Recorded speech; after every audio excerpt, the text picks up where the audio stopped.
Hello, everyone.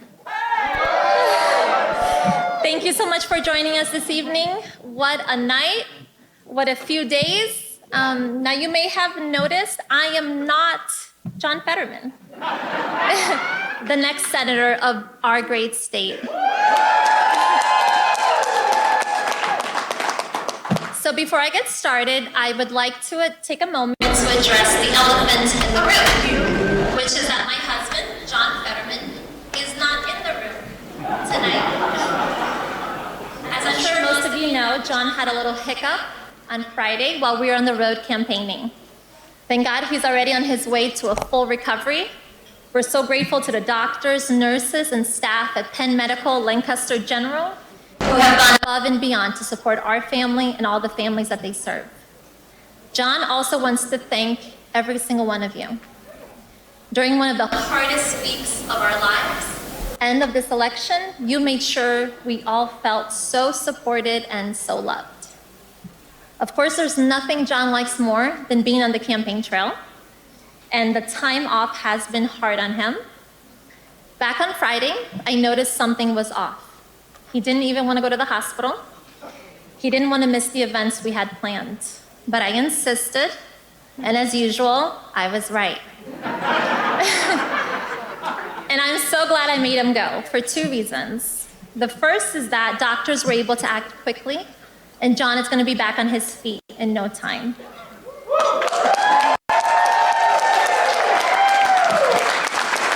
And the second reason is that I now have one more thing I get to hold over him. I mean, I saved his life, right?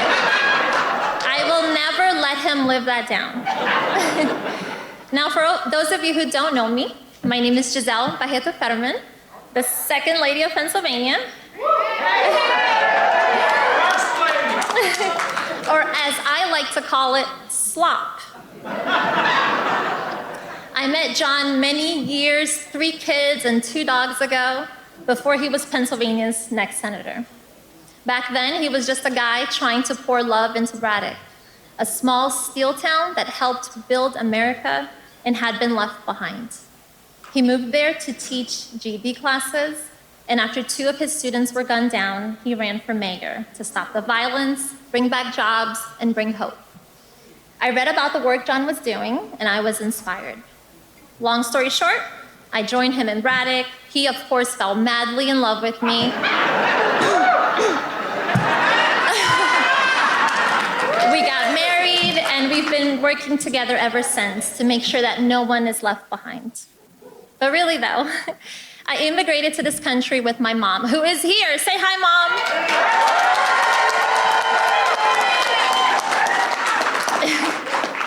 I came here when I was just a kid. I was a dreamer. And when our son August heard that, he asked me, "Mommy, what did you dream about?" And I told him I dreamt about him, and that was true. But also I dreamt about all of this. Like so many others, I found the American dream and made my life here in Western Pennsylvania. I found love, a wonderful family, and a place I am proud to raise my children. John and I want to make sure that everyone in Pennsylvania can find the American dream here too. On the surface, John and I don't seem like we'd have a lot in common. Funny enough, according to the Zodiac, we are only 11% compatible. Of course, I checked because I want to make sure. But what connected us then and what connects us now is a shared conviction. No person should be left behind, and no community should be forgotten. John has always stood out. My grandmother, BB, who we recently lost, used to say he had to be made that tall because it was the only way to fit his whole heart. But it's not just his height or his goatee, his refusal to wear long pants. Even when I beg him, then make him different. It's not just that John looks nothing like a politician and is deliriously handsome. It's because John doesn't act like one. At heart, he's still that hardworking, scrappy, small-town mayor. He wants to know the people he's serving. He feels a responsibility to each and every one of them. And he fights for people like he'd fight for a neighbor, like he'd fight for his family. That is what makes John different. And that is what makes him tough enough to fight for Pennsylvania. He did it in Braddock, he did it in Harrisburg, and now he's going to do the same thing in Washington.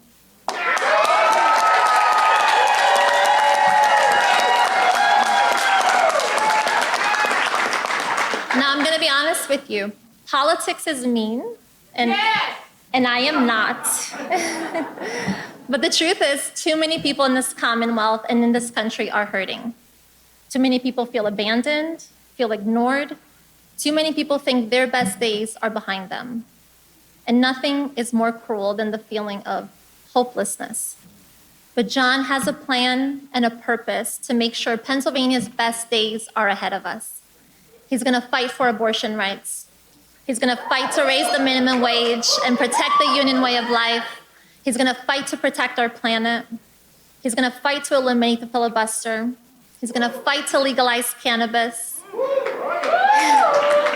He's going to fight against gun violence. He's going to fight against inflation and corporate greed. And he's going to fight so this country starts making things again the way it once did in Braddock. Tonight, we're going to celebrate this victory. Because if you're in this room, you made it happen. Thank you.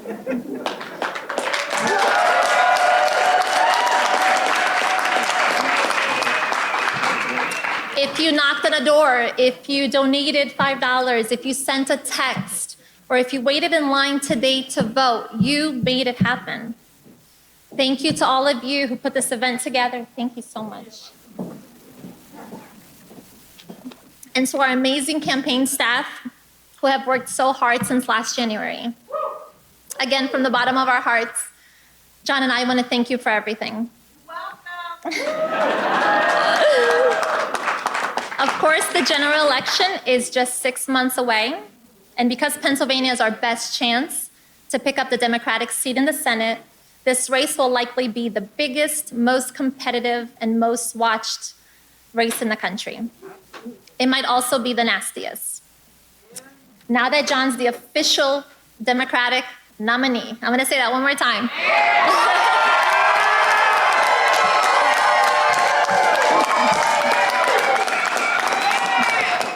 Now that John is the official Democratic nominee, there's going to be more dark money, more negative ads, more lies spread about him than most of us can imagine.